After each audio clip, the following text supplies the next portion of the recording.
अफरोज़ चेहरे पे चमकीली मुस्कान लिए उसने मुझसे कहा, आदि तुमने मुझ में घर कर लिया है। घर का मतलब समझते हो? मतलब नहीं समझ आया था। अब जब मतलब समझ आया तब घर नहीं रहा, यानी वो नहीं रहा जिसके होने से मेरे घर पे रौनक थी, जिसके होने से दिए रोशन थे। देखो देखो ईंट कंक्रीट को जोड़कर बने ढांचे को घर नहीं कहते। मकान बनते हैं ईंट पत्थर गारे से। घर तो तिनकों से, तितलियों से बन जाते हैं।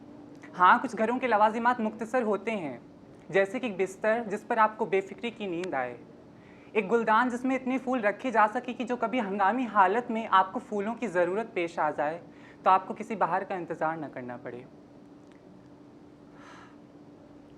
एक छत वाला पंखा जिसे सोने से पहले आप अपनी कहानी सुना सकें, एक चूल्हा जिसमें आप अपने सफ़र के इजाफी हिस्सों को जला सकें, कुछ दरवाजे जिन पर आप अपने पास जमाशुदा बहुत सी दस्तकों को खर्च कर सकें, कुछ खिड़कियाँ जिनसे बाहर आप कभी कभार चांद को देख सकें या आने वाली मानुस समझ से खुशबू को रास्ता दे सकें, एक कुर्सी जिस पर बैठकर आप रोशनदान में रहते परिंदे के साथ गुफ्तगू कर सकें, एक दीवार घड़ी जिसकी टिक टिक आप अकेले पढ़ने पर सुन सकें, एक मेज जो आपके लम्स को पहचाने, एक आईना जो आपकी आहट को जाने, एक फानुस, कोई नक्शा, कुछ बयाज और एक काला किताबों वाला। मेरे पास ये सब होते हुए भी कुछ नहीं था। मैंने महंगे तमाम तोहफे कभी नहीं चाहे, मुझे बस मेरी पसंद का एक घर चाहिए था। घर, एक ऐसा घर जो भले ही घास फूस से क्यों ना बना हो, मगर मुश्किल वक्त में अपनों का साथ मजबूत दरख्तों सा हो, जहाँ तू मैं की दीवारें दरमियान ना हो, छतें खुली हों, मीन्स सोच में रूढ़िवादिता ना हो, जहाँ गेंदे गुलमोहर साथ खिलें। और वो शख्स इंसानी शक्ल में मेरा घर नहीं, मेरी पूरी दुनिया था। ऐमन से मुझे बहुत प्यार था, हमेशा रहेगा। अब कहने को एक घर है, घर के बाहर बारजा है, बारजे में बेले के पौधे हैं, पौधों पे फूल नहीं आते मगर रुते रूठी हैं, सावन सूने हैं, क्योंकि घर में कुछ की कमी है।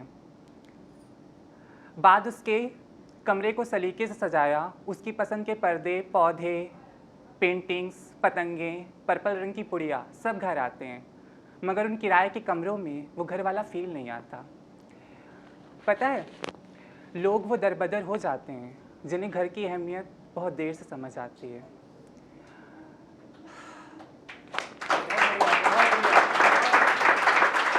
मैंने अपना घर खो दिया, पर आप सबसे गुजारिश है, आप ये गलती ना दोहराएं, अपने घर को घर ले आएं। अब मुझे मत देखो, अपने सीने पे हाथ रख के पूछो, क्या उसकी बाहों के घेरे में तुम्हें अपना घर नहीं लग सॉरी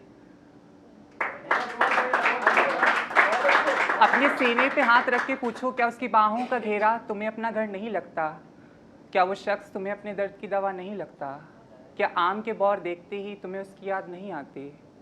क्या तुम नहीं चाहते जीवन की झुलसती धूप में एक सायादार साथी? खैर, शुक्रिया।